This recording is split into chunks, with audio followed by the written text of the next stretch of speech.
আসসালামু আলাইকুম, সবাই কেমন আছেন? আশা করি সবাই ভালো আছেন। এখন আমি এই মুহূর্তে আছি কুরবানির হাটে। কুরবানির হাটে আজকে অনেক বড় বড় গরু উঠেছে, দেখেন আপনারা।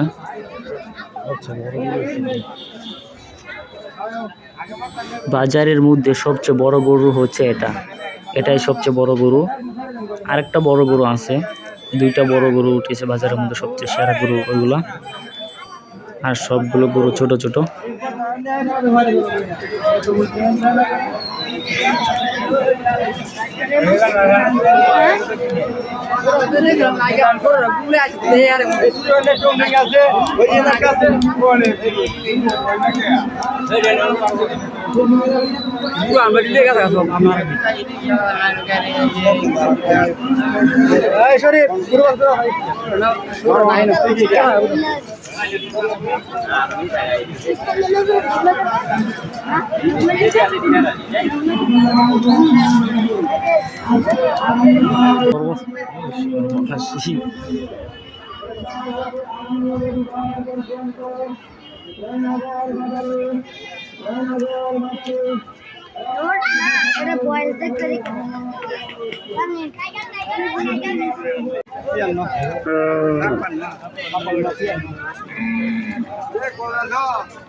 আমরা দেখি না তারা খুঁজে